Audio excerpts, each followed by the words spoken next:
تو چاند کی عبادت ہو رہی ہے، کہیں تو سورج کی عبادت ہو رہی ہے، کہیں تو گوبر اور مٹی کی عبادت ہو رہی ہے، کہیں تو درخت اور دریا کی عبادت ہو رہی ہے۔ ارے تم کتنے خوش نصیب ہو کہ تمہیں وہ خدا ملا ہے۔ وہ اور لوگ ہیں دنیا کے اندر جو خدا کو بنا کر پوجتے ہیں۔ لوگوں کا خدا وہ ہے جو لوگ بناتے ہیں، مسلمانوں کا خدا وہ ہے جس نے کن کہہ کر کائنات کو زندہ باد، زندہ باد، نعرہ تکبیر، نعرہ رسالت۔ لوگوں کا خدا وہ ہے جس کی تصویر بنتی ہے، مسلمانوں کا خدا وہ ہے جو تصور میں بھی نہیں آتا۔ اوروں کا خدا تصویر میں آتا ہے، ہمارا خدا تصور میں بھی نہیں آتا۔ ہمارا خدا اتنا بلند ہے، ارے جو تصور میں نہیں آتا وہ ہمارا خدا ہے۔ اللہ اکبر۔ اور پھر لوگ عظمت کا اندازہ کیا لگائیں جب محمد الرسول اللہ اس کے بنائے ہوئے بندے کی عظمت کی حقیقت کو لوگ نہ جان سکے۔ جب اس کا بندہ اتنا بے مثال ہے تو وہ خدا کتنا بے مثال بات ہے۔ زندہ باد، زندہ باد۔ ایمان کی اہمیت کو سمجھو، کون سا مذہب ہمیں نصیب ہوا ہے۔ اسی لیے آج ہم ایمان کی، مسلمان ایمان کی اہمیت نہیں سمجھ پا رہا ہے، منکرین اسلام اہمیت سمجھ گئے، اسی لیے وہ ایمان چھیننا، وہ جانتے ہیں جب تک ان کے پاس ایمان رہے گا ان کو زیر نہیں کیا جا سکتا، ان کو تباہ نہیں کیا جا سکتا، ان کو برباد نہیں کیا جا سکتا۔ چھین لو ان سے ایمان، چلے گا۔ ان کے پاس ٹوپیاں رہے چلے گا، ان کے پاس مدرسے رہے چلے گا، ان کے پاس اسکول رہے چلے گا، ان کے پاس جو وہ سرٹیفکیٹ رہے چلے گا، ان کے پاس ایمان نہیں رہنا چاہیے۔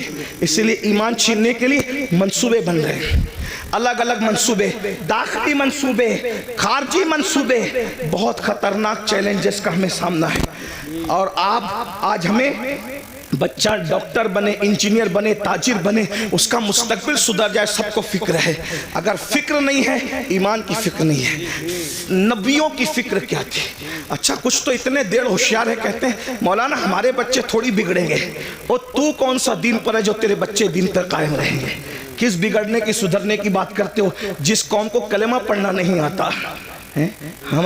ہمارے بزرگوں نے کہا کہ نکاح کی محفل میں جاؤ تو کلمہ پڑھاؤ تو نہیں پڑھ پاتے، تو جو شادی کی خوشی کے موقع پر قاضی کے پڑھانے پہ کلمہ نہیں پڑھ پاتے، وہ موت کے اضطراب میں کیا کلمہ پڑھ پائیں گے؟ بتائیں نا، آپ کس ایمان کی بات کرتے ہیں؟ آپ کس ایمان اور عقیدے کی بات کرتے ہیں؟ بھائیوں میری قوم کو کلمہ نہیں آتا ہے۔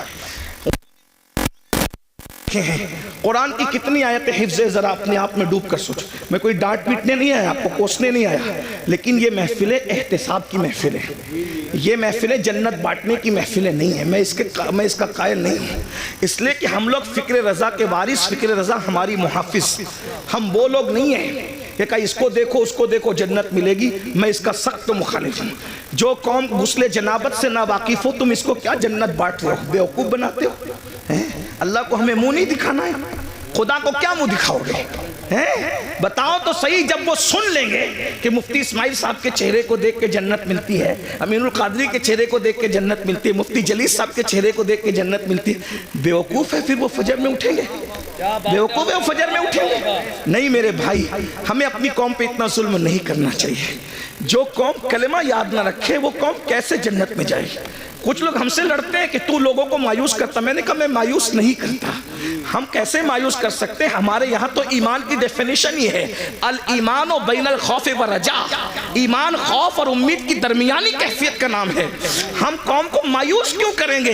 لیکن جو قوم اتنی بے باک ہو چکی ہو کہ بڑی معذرت کے ساتھ، یہاں کے حالات ایسے نہیں ہوں گے لیکن ہم پورا ہندوستان گھومتے ہیں اور بڑی بات نہیں کرتے، دنیا میں بھی جاتے ہیں ہندوستان کے علاوہ۔ لوگ اتنے غافل ہو گئے اپنے دین سے کہ جن کی نگاہ پاپ سے اس کی سگی سالی محفوظ نہیں ہے، اس قوم کو ہم چہرے دکھا کے کیا جنت بانٹیں گے؟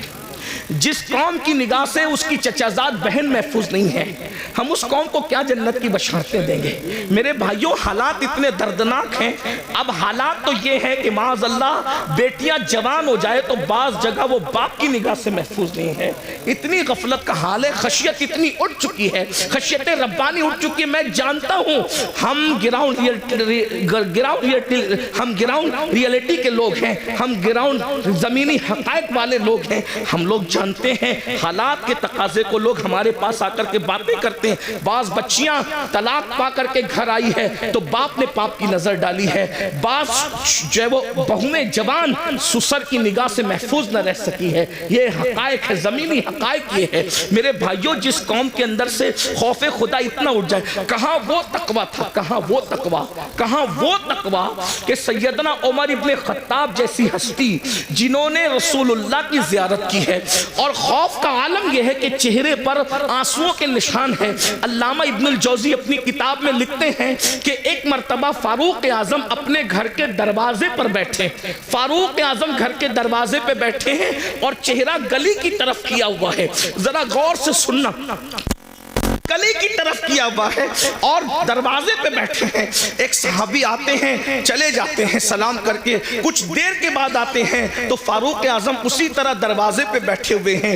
وہ لوگ بھی کیا لوگ تھے، یہ نہیں دیکھا کہ فاروق اعظم ہے، یہ نہیں دیکھا عمر ابن خطاب ہے، یہ نہیں دیکھا کہ رسول اللہ کے صحابی ہیں. جب دیکھا کہ دروازے کی طرف رک کر کے بیٹھے ہیں، وہاں کسی کی رعایت نہیں تھی، کیونکہ وہ لوگ سب سے پہلے شریعت کے مرید تھے، بعد میں کسی کے مرید تھے. وہ لوگ سب سے پہلے شریعت کے معتقد تھے، بعد میں کسی اور کے معتقد تھے.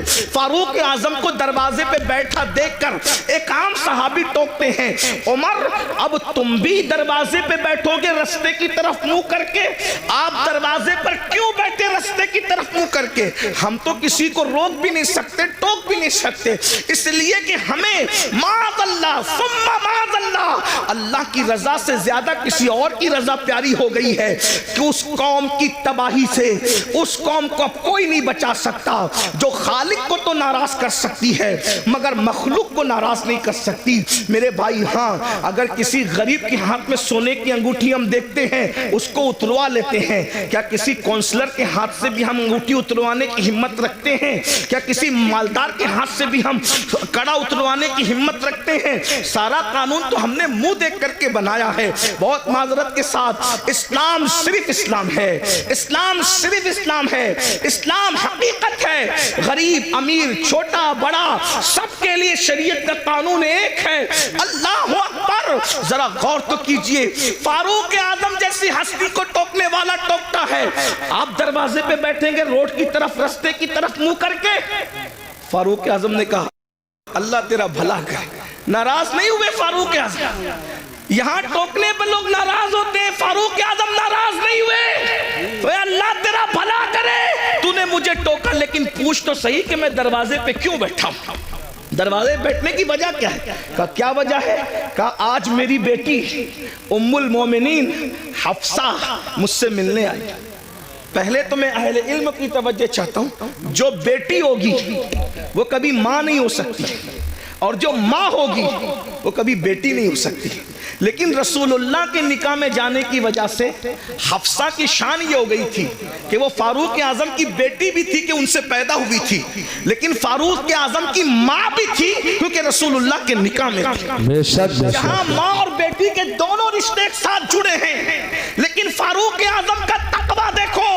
فاروق اعظم کہتے ہیں آج میری بیٹی حفصہ مجھ سے ملاقات کے لیے آئی ہے اور میری بیوی اپنے میکے چلی گئی ہے، تو میں اپنی جوان بیٹی کے ساتھ اپنے کمرے میں اکیلا رہنا پسند نہیں کرتا، اس لیے میں دروازے کی طرف رک کر کے بیٹھ گیا ہوں اپنی بیوی کے انتظار میں کہ وہ آئے تو میں اندر جاؤں. وہ لوگ تھے اللہ کے خوف اور خشیت جو بیٹی کے ساتھ، جو ماں بھی ہو ام المومنین بھی ہو، اس کے ساتھ تنہائی میں بیٹھنا گوارا نہیں کرتے. یہ وہ لوگ تھے. اور آج کیا ہو رہا ہے؟ کیا کر رہے ہو؟ اسلام کہاں نظر آتا ہے مجھے بتاؤ. وہ قوم ایمان کو تحفظ کیسے دے سکتی ہے جس کے پاس ایمان کی کوئی اہمیت ہی نہیں؟ آؤ نبی کی فکر دیکھو. قرآن نے ایک نبی کی موت کا ذکر کیا. پہلے تو یہ سن لیں کہ ہم اہل سنت کے بارے میں لوگ بکواس کرتے ہیں، کہتے ہیں یہ لوگ نبی کی موت نہیں مانتے. میں نے کہا جھوٹ ہے. ہم اللہ کے سوا سب کی موت مانتے ہیں، حتیٰ کہ ہمارا عقیدہ ہے کہ موت کو بھی موت آئے گی. موت کو بھی موت. ہمارا عقیدہ، لوگ ہمارے عقیدے خود سے بیان کرتے ہیں، کبھی ہم سے سننے کی کوشش ہی نہیں کرتے. کبھی کہتے ہیں یہ سنی نبی کو بشر نہیں مانتے. ہم نے کہا جو نبی کو بشر نہ مانے ہم اس کو کافر سمجھتے ہیں.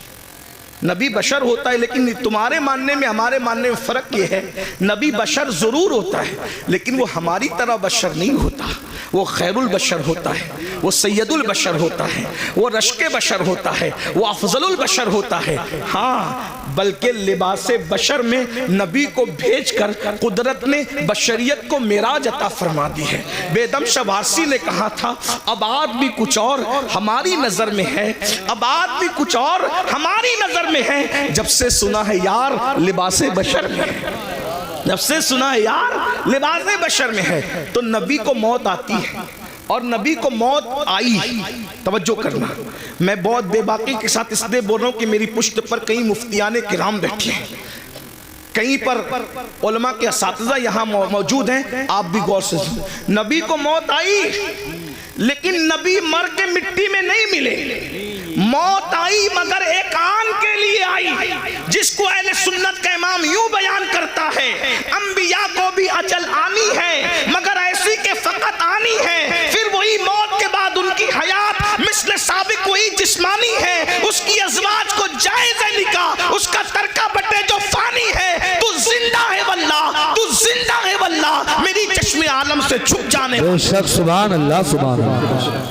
ایک نبی کی موت کا ذکر ہو رہا ہے، قرآن کہتا ہے اذ حضر یعقوب الموت، سورۃ البقرہ ہے، اللہ پاک ارشاد فرماتا ہے اور یاد کرو، اذ یاد کرو، حضر یعقوب الموت، ہائے ہائے، قرآن بیان کر رہا ہے نبی کی موت کو، کیا کہا؟ حضر یعقوب الموت، حضر یا موت حاضر ہوئی، موت حاضر ہوئی کہاں؟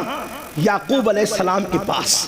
پتا چلا انبیاء کی بارگاہ وہ ہے جہاں موت بھی حاضر ہوتی ہے، موت بھی حاضری دیتی ہے۔ ہاں اس کا مطلب یہ کہ تم اور طرح مرتے ہو، انبیاء اور طرح دنیا سے تشریف لے جاتے ہیں۔ دیکھیے حاضر ہونے میں اور تشریف لانے میں فرق ہے۔ ویسے یوپی میں بتانے کی ضرورت نہیں، یوپی کے لوگ بہت پڑھے لکھے ہوتے، اردو تو جانتی ہیں۔ اگر کوئی چھوٹا کسی بڑے کے پاس آ کر کہے کہ میں تشریف لایا تو پڑھا لکھا آدمی ضرور ہنسے گا کہ بڑوں کے پاس تشریف نہیں لاتے بلکہ بڑوں کے پاس حاضر ہوتے ہیں۔ اور جب بڑا کہے گا، جیسے مثال کے طور پہ اگر میں کہوں کہ حضرت مفتی اسماعیل صاحب کی بارگاہ میں میں حاضر ہوا تو صحیح ہے، لیکن اگر یہ کہوں کہ میرے پاس مفتی اسماعیل صاحب حاضر ہوئے تو غلط ہو گیا، بلکہ مجھے کیا کہنا پڑے گا؟ حضرت مفتی اسماعیل صاحب تشریف لائے۔ بات سمجھ میں آتی ہے؟ اب قرآن کیا کہہ رہے؟ حضر یعقوب الموت، موت حاضر ہوئی یعقوب کے پاس، تو پتا چلا یعقوب بڑے ہیں علیہ السلام، اور مرتبہ موت یہاں موت سے مراد موت کا فرشتہ ہے۔ اسی بات ہے ہمارے نبیوں سے، ہمارے نبیوں سے رسول ملائکہ کا مرتبہ افضل نہیں ہے، ہے نا؟ ہمارے یہاں پڑھایا جاتا ہے رسول ملائکہ سے انبیاء کرام اور رسولان اعظام جو انسانوں میں ہیں وہ افضل ہیں، ٹھیک؟ حضر یعقوب الموت، اس سے پتا چلا۔ اور پھر اس کے بعد کیا قرآن کہتا ہے؟ جب موت حاضر ہوئی تو قرآن کہتا ہے حضرت یعقوب علیہ السلام نے اپنے بچوں کو، پوتوں کو، بیٹوں کو، سب کو جمع کیا اور کیا کہا؟ اذ قال لبنی ما تعبدون من بعدی، کہ تم میرے بعد کس کی عبادت کرو گے؟ نبی کو فکر کیا ہے؟ بیٹے کیسے کیسے بیٹے ہیں؟ کیا نبی نے تربیت نہیں کی ہوگی؟ یا یوسف علیہ السلام جیسا بیٹے؟ اسی طریقے سے ان کے اور جو 11 بیٹے تھے، یاد رکھیے گا وہ جو 11 بیٹوں کا تذکرہ قرآن میں ہے، ہم ان کی بے ادبی نہیں کر سکتے کیونکہ وہ بگڑے ہوئے لوگ نہیں تھے، وہ تو ایک ان کی ایسی لغزش تھی جو رشک کی بنیاد پر ہو گئی تھی، ہے نا؟ مگر وہ اولاد پیغمبر تھے، ان کے اور ان کی اولادیں، یعقوب علیہ السلام کو فکر ہے تو یہ نہیں کہ میرے بچے میرے بعد کھائیں گے کیا، کیونکہ رزق کا وعدہ اللہ نے کیا، اللہ رزاق ہے۔ میرے بعد میرے بچے پہنیں گے کیا؟ اللہ رب ہے، وہ پہنائے گا بھی۔ میرے بعد میرے بچوں کا کیا ہوگا؟ ارے وہ سب کچھ انتظام کر دے گا۔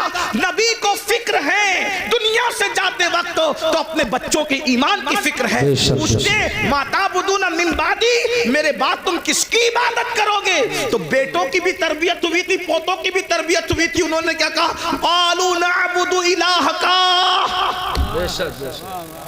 اب یہاں توحید بیان ہو رہی ہے، توجہ کرنا، یہیں سے ایمان، اب گفتگو کا آغاز ہوتا ہے ایمان اصل کیا ہے، توحید اصل کیا ہے۔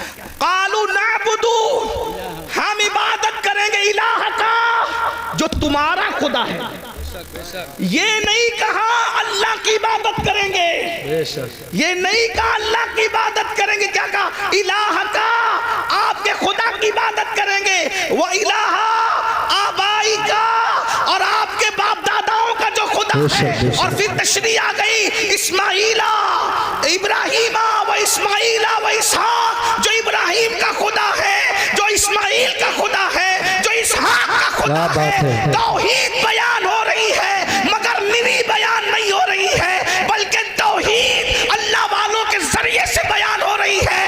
پتا چلا وہ توحید شیطانی توحید ہے جس میں کہا جاتا ہے اللہ کو مانیں گے اور کسی کو نہیں مانیں گے۔ قرآنی توحید یہ ہے الہ کا و الہ آبائی کا، ابراہیم و اسماعیل و اسحاق، یعنی کہ جو آپ کا خدا ہے۔ پتا چلا اگر یہ کہتے کہ خدا کی عبادت کریں گے تو بعد میں لوگ ڈھونڈتے کون سا خدا، کون سا خدا، کون سا خدا، لیکن کہا الہ کا، اے یعقوب تم جس کی عبادت کرتے رہے ہم اسی خدا کی عبادت۔ نعرہ تکبیر، نعرہ رسالت، مسلک اعلی حضرت، جشن دستار بندی، سبحان اللہ ماشاءاللہ۔ اب یہاں لوگ ہم سے کہتے ہیں تم تو صرف نبی نبی نبی نبی کرتے رہتے ہو، تم اللہ کا ذکر نہیں کرتے۔ میں نے کہا یہ بھی اللہ کی سنت ہے، کیا بات ہے، یہ بھی اللہ کی سنت ہے کہ اللہ نے اپنا تعارف کہیں اکیلے نہیں کرایا، اپنا تعارف ہمیشہ اپنے مقبول بندوں کے ذریعے سے کرا۔ سبحان اللہ۔ آئیے میں چونکہ مدرسے کی محفل ہے تھوڑی مشکل بات کر دوں، علماء کی برکت سے اللہ آپ کو سمجھا دے گا، آپ کی سمجھ میں آ جائے۔ کچھ لوگ حضور کے پاس آئے اور پوچھنے لگے کہ آپ کا خدا کیسا ہے وہ بتائیے۔ خدا کو دیکھنے کی تمنا تھی، آپ کا خدا کیسا ہے وہ بتائیے۔ تو وہ پوچھنے لگے آپ کا خدا مٹی کا ہے، سونے کا ہے، چاندی کا ہے، تانبے کا ہے؟ کیونکہ اب تک وہ یہی سب دیکھ رہے تھے نا، تو جو دیکھ رہے تھے وہی دماغ میں گھوم رہا تھا۔ آپ کا خدا کیسا ہے اے محمد صلی اللہ علیہ وسلم؟ ہم اس طرح حضور کا نام نہیں لیتے لیکن انہوں نے کہا تو میں نقل کر رہا ہوں۔ کیا کہا؟ اے مسلمانوں کے پیغمبر، آپ کا خدا مٹی کا ہے، تانبے کا ہے، پیتل کا ہے، کیسا ہے آپ کا خدا؟ تو اللہ نے ایک سورت پورے قرآن میں اپنے لیے خاص کر دی۔ دیکھو اہل سنت لوگ کہتے ہیں ان کو تو نبی اس وقت کچھ نظر نہیں آتا، یہ شرک کرتے ہیں۔ ہم نے کہا پاگل ہوئے ہو، تم بھی انگریزوں کی پیداوار میں سے پیداوار ہو، قرآن سمجھتے نہیں۔ اگر تم نے غداری نہ کی ہوتی تو آج امت کا یہ حال نہ ہوا ہوتا۔ سہارنپور والوں، سہارنپور کے آس پاس والوں، بہت برا کیا تم نے، تمہیں مر کے اللہ کو جواب دینا ہے۔ توحید کے نام پہ تم نے توحید کا گلا گھونٹنے کی کوشش کی ہے، لیکن قرآن کی توحید میں آپ کے سامنے پیش کر رہا ہوں۔ میری بات مشکل تو نہیں لگی، اتنی مشکل کبھی نہیں کرتا، لیکن چونکہ ایمان ہی ایک مشکل عنوان ہے نا۔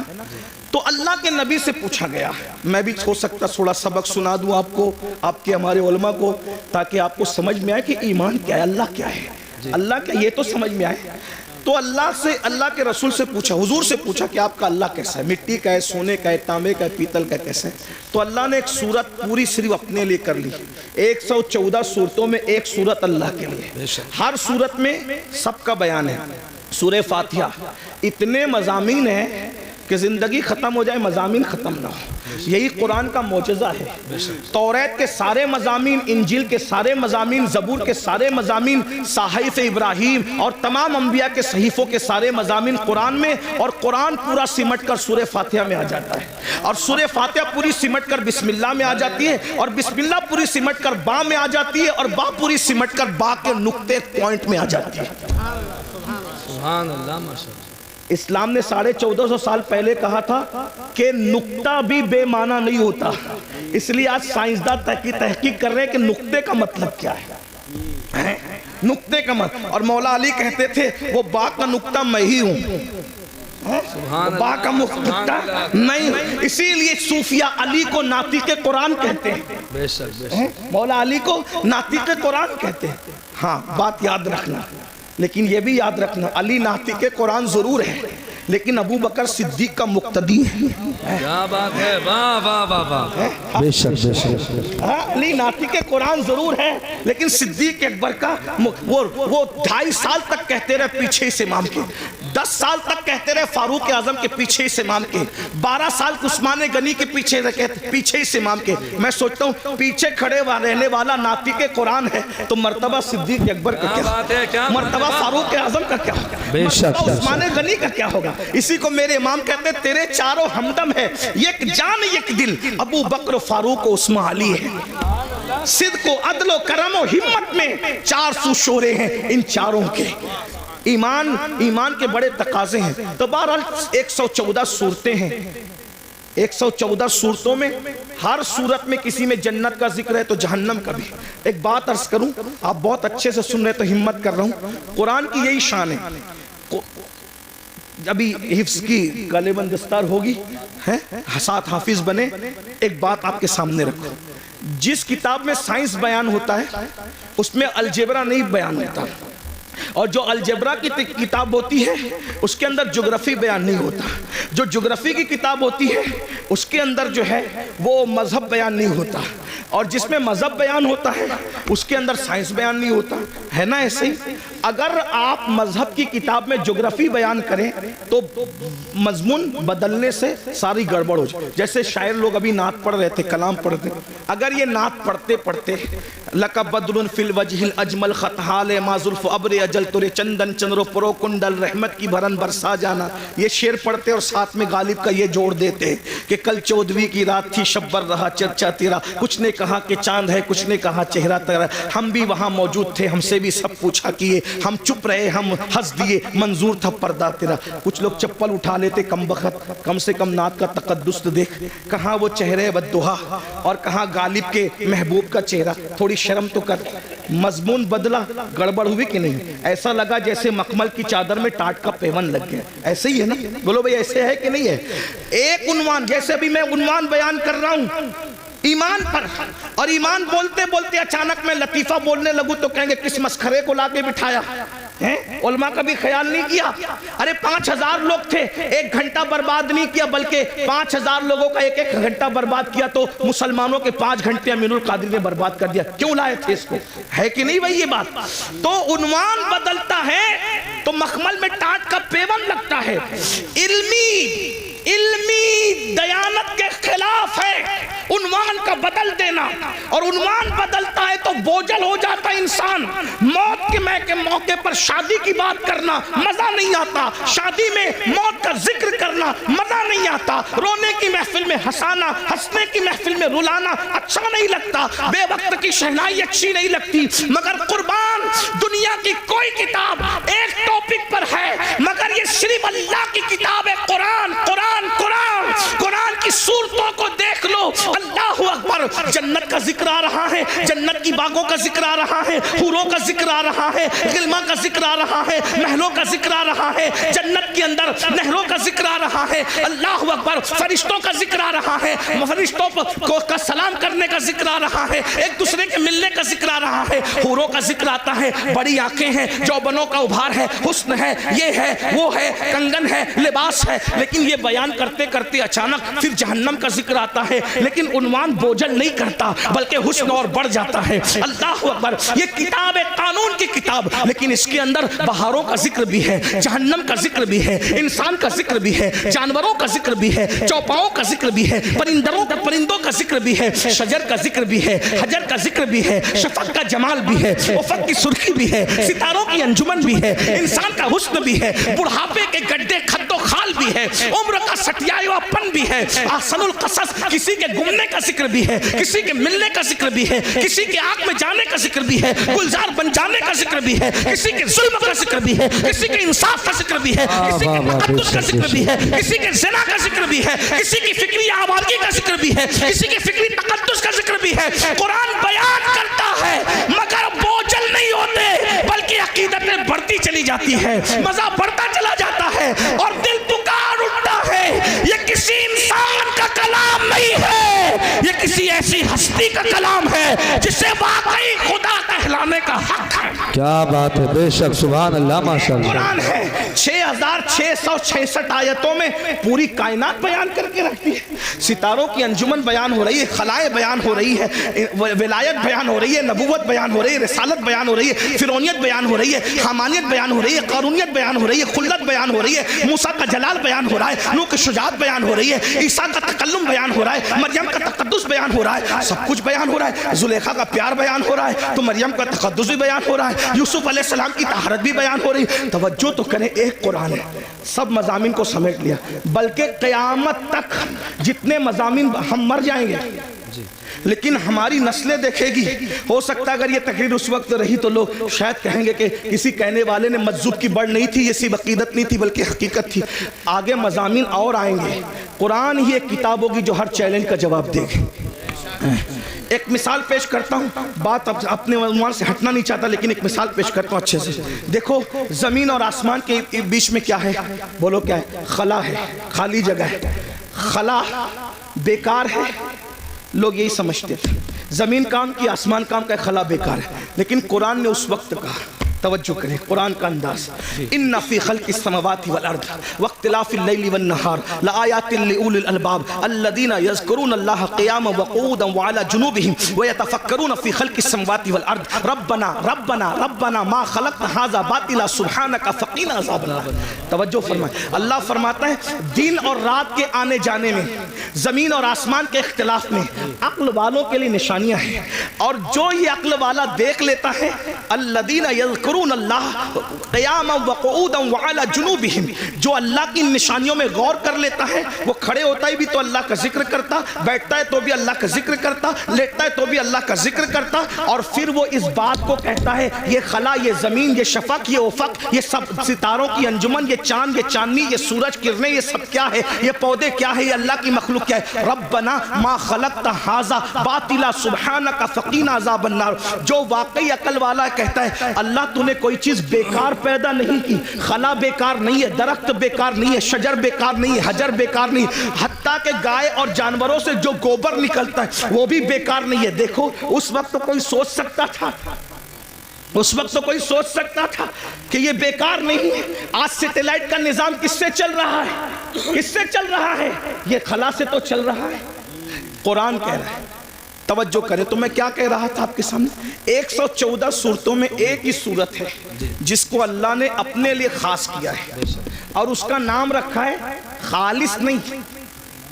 ہاں، کیونکہ خالص سے بھی اور بڑھ کر تفضیل کے ساتھ ہے نا اخلاص.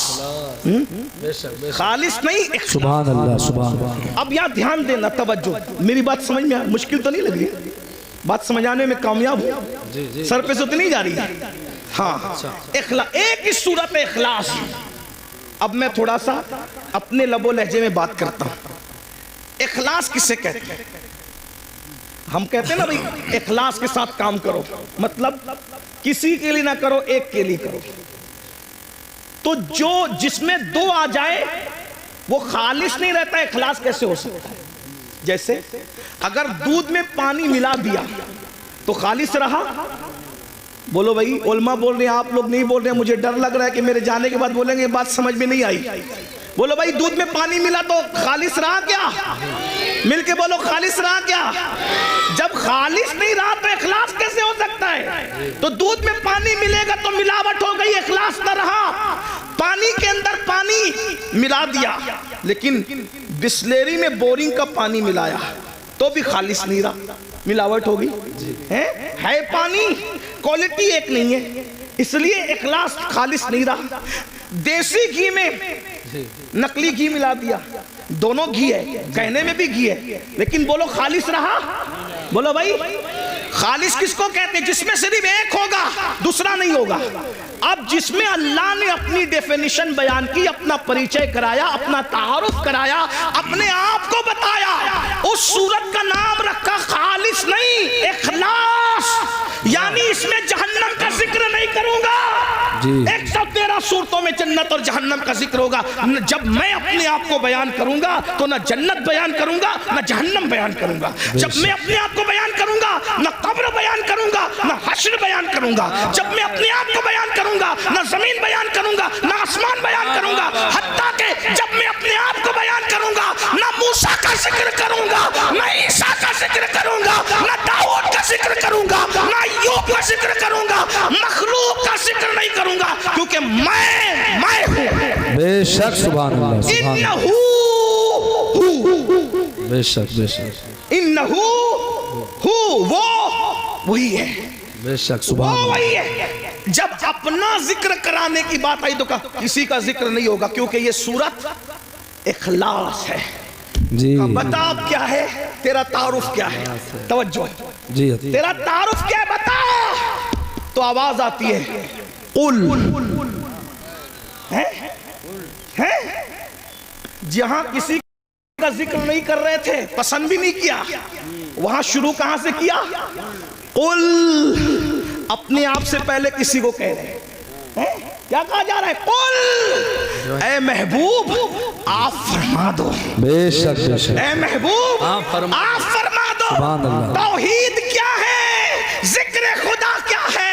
خود خدا ہو کر اپنا ذکر بعد میں کرتا ہے. آمینہ کے لال کا ذکر پہلے کرتا. کیا بات ہے. نعرہ تکبیر. آگے سے پیچھے لگ ہاتھ اٹھا کے نعرے کا جواب دے. نعرہ تکبیر.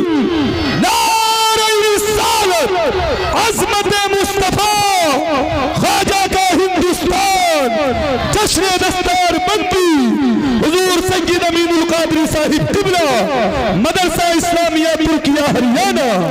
واہ واہ واہ. اپنا ذکر بعد میں ہو اللہ بعد میں آ رہا ہے پہلے قل آ رہا ہے. کیا بات ہے. قل آپ کہیے محبوب یعنی اس کو بھی پسند ہے کہ میرا ذکر بعد میں ہو. اب اگر کسی کو فتویٰ لگانا ہے سنیوں پہ نہ لگاؤ.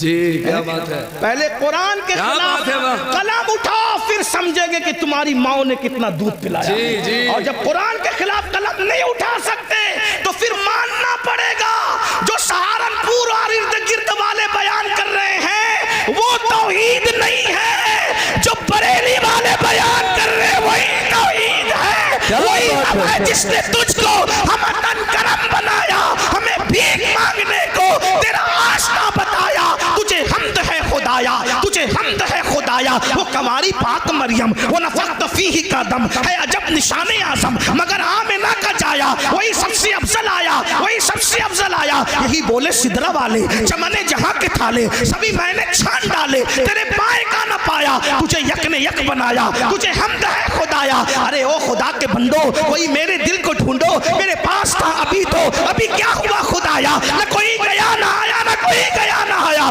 ہمیں اے رضا تیرے دل کا پتہ چلا بمشکل در روضہ کے مقابل وہ ہمیں نظر تو آیا. یہ نہ پوچھ کیسا پایا یہ نہ کوچ کیسا گایا. تجھے حمد ہے خدایا تجھے حمد ہے خدایا. یہ نہ پوچھ کیسا پایا یہ نہ پوچھ کیسا پایا. تجھے حمد ہے خدایا تجھے حمد ہے خدایا. حمد بھی ہو رہی ہے تو رسول اللہ کے ذریعے سے ہو رہی ہے. یہ کہاں سے ذہن ملا یہ سورہ اخلاص سے ذہن ملا. رب فرما رہا ہے ہمارا ذکر بعد میں ہوگا محبوب تیرا ذکر پہلے ہوگا. کیا بات ہے حضرت سبحان اللہ. قل آپ فرما دیجئے.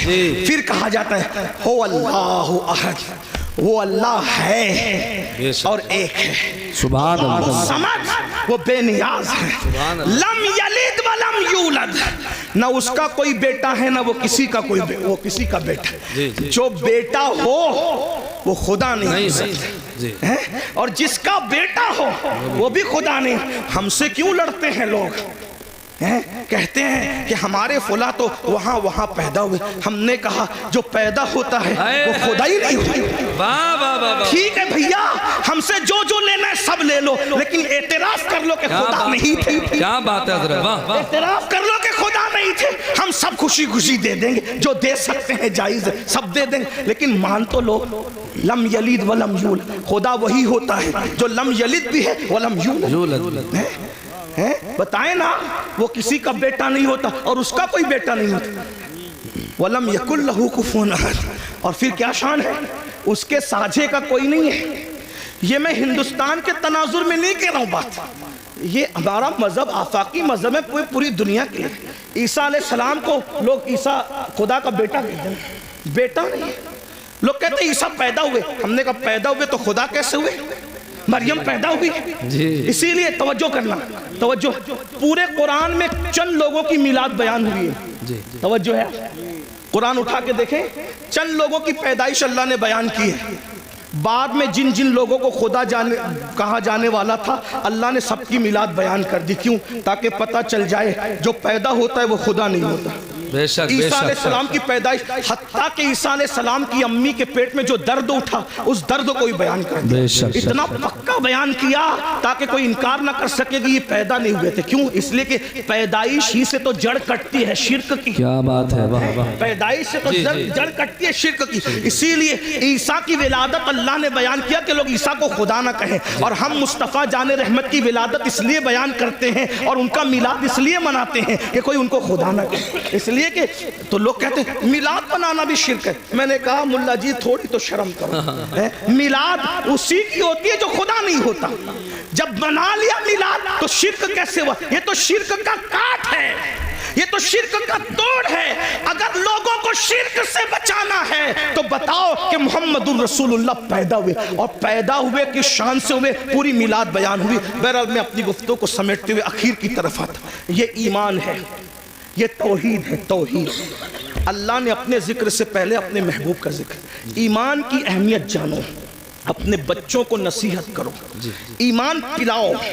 ڈاکٹر, انجینئر, سب کچھ بعد میں بناؤ, خطیب, ادیب, نقیب بعد میں بناؤ, پہلے ایمان پلاؤ. اور ایمان کسی کے لیے نفرت نہیں سکھاتا, ایمان تو محبت ہی سکھاتا. آج ہمارے گھر میں ایمان کی تعلیم نہیں, ایمانیات کی تعلیم.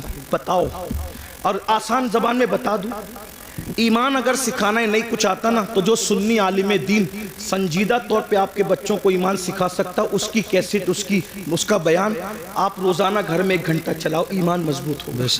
بے شک. ایمان کی برکت کیا ہے؟ سبحان اللہ. اگر انسان کے پاس صرف ایمان ہے تو بھی وہ کامیاب ہے. اسی لیے آج ایمان چھینا.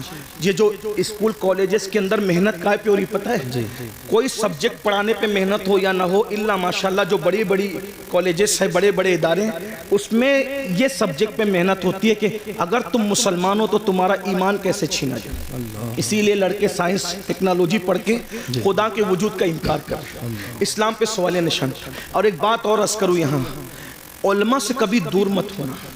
آج علماء بیزاری کی ایک مہم چلائی جا رہی ہے, اس لیے کہ دنیا جانتی ہے جس دن یہ علماء سے دور ہو جائیں گے ان کا ایمان چھیننا آسان ہو جائے گا.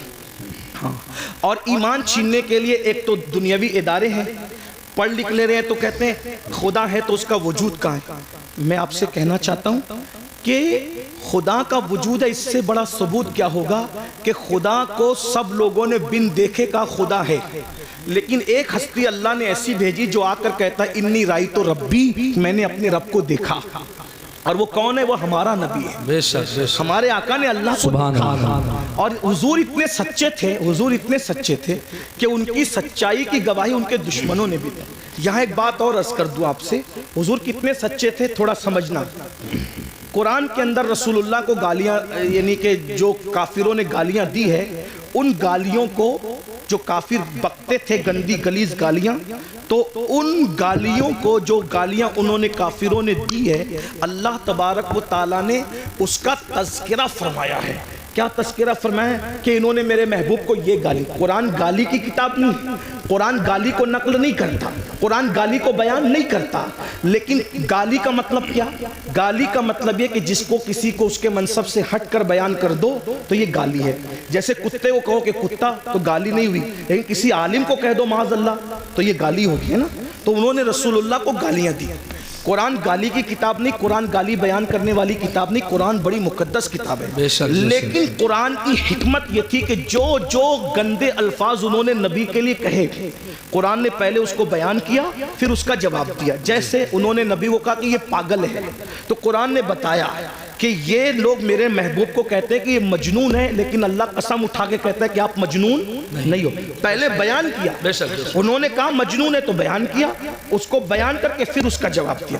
انہوں نے رسول اللہ کے لیے کہا کہ محمد کے ہاتھ ٹوٹ جائیں, اللہ نے پہلے وہ بیان کیا پھر اس کا جواب دیا. تبت یدا ابی لہب, یہ صورت آئی.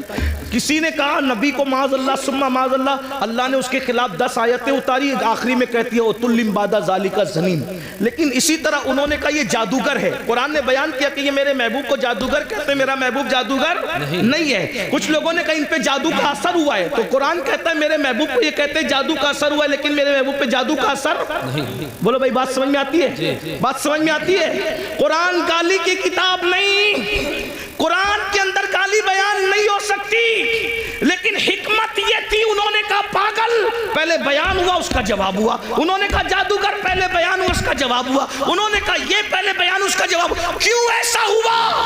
حکمت کیا تھی؟ توجہ، چھوڑ دو بھائی، حکمت کیا تھی؟ توجہ، حکمت کیا تھی؟ بہت نازک بات آئی۔ انہوں نے جو کہا قرآن بیان کر کے جواب دے رہا ہے۔ حکمت کیا تھی؟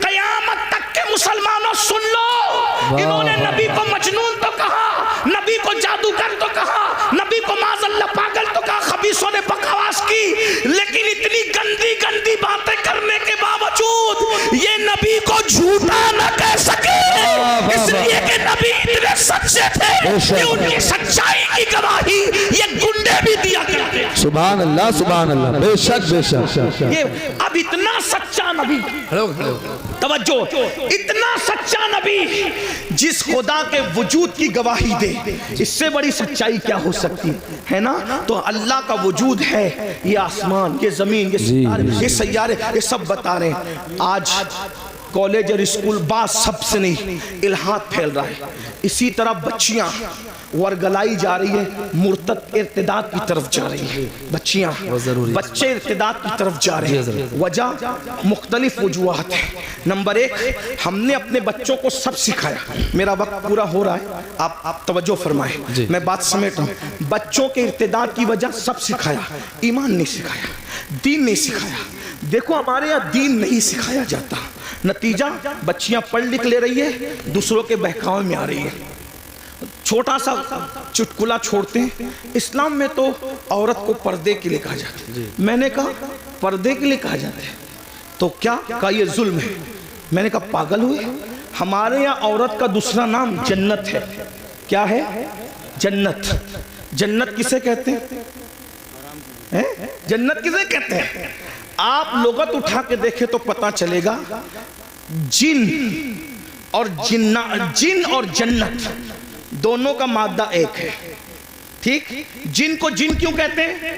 کیونکہ وہ مخلوق چھپی ہوئی ہے، اور جنت کو جنت کیوں کہتے ہیں؟ کہ وہ بھی چھپی ہوئی ہے۔ تو جو چھپی ہوئی ہو اس کو جنت کہتے ہیں، ہے نا؟ ہمارے یہاں بیٹی پیدا ہو تو ماں باپ کے لیے جنت، جوان ہو کر کے نیک بیوی بن جائے تو شوہر کے لیے جنت، ماں بن جائے اس کے قدموں میں جنت۔ تو جو جنت ہوتی ہے وہی تو چھپائی جاتی ہے۔ ہمارے یہاں عورت کا دوسرا نام جنت ہے، اور جنت چھپانے کی چیز ہے۔ الحمدللہ ہم عورت کو جنت سے کم نہیں مانتے، اسی لیے اللہ نے اپنی جنت بھی چھپا رکھی ہے جو سدرۃ المنتہا پر ہے، اور ہم نے اپنی زمین کی جنتوں کو بھی چھپا رکھا ہے جو ماں کی شکل میں، بیوی کی شکل میں، بیٹے کی شکل میں۔ سبحان اللہ، ماشاءاللہ۔ جنات بھی چھپے ہوئے ہیں اور جنت بھی چھپی، سبحان اللہ۔ اسی لیے جنات ہیں مگر نظر نہیں آتے، کیوں؟ اس لیے کہ چھپی ہوئی مخلوق ہے۔ اللہ اکبر، توجہ کریں آپ۔ عرض کیا کر رہا تھا؟ تو لڑکیوں کو ورگلایا جاتا ہے، بہکایا جاتا ہے، اور اب ہم لوگ کیا کرتے ہیں؟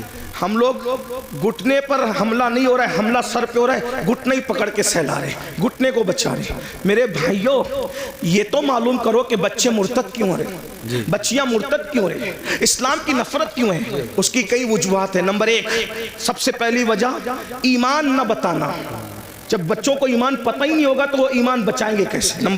نمبر دو، غربت، غریبی کفر تک لے جا رہی ہے۔ نمبر تین، بچیوں کی دیر تک شادی کا نہ ہونا، یہ بچیوں کو کفر تک لے جا رہا ہے، اور اس کے ذمہ دار آپ بھی اور ہم لوگ بھی ہیں۔ کیوں؟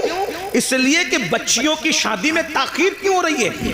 ماں باپ کو شوق نہیں ہے بچیوں کو بٹھانے کا، لیکن 30 سال 35 سال کی بچیاں ہو رہی ہیں اور ہم ان کی شادی نہیں کر پا رہے۔ کیوں؟ اس لیے کہ کوئی اس بچی کو کرنے کے لیے تیار ہی نہیں ہے۔ وجہ اتنی ظالم رسومات ہم نے پیدا کر دی ہے، جہیز کے نام پر، ہلدی کے نام پہ، مہندی کے نام پہ، مانگنے کے نام پہ، اس کے نام پہ، اس کے نام پہ، کہ بچیاں 30 35 سال کی ہو جاتی ہیں اور ان کو اچھے رشتے نہیں آتے۔ بہت معذرت کے ساتھ یہ علاقہ بڑا دیندار ہے، لیکن اتنا ضرور کہوں گا، ساری دینداری شادی کے موقع پہ سمجھ میں آتی ہے۔ ساری دینداری شادی کے موقع پہ سمجھ میں، صرف جلوس میلاد میں دینداری نہیں،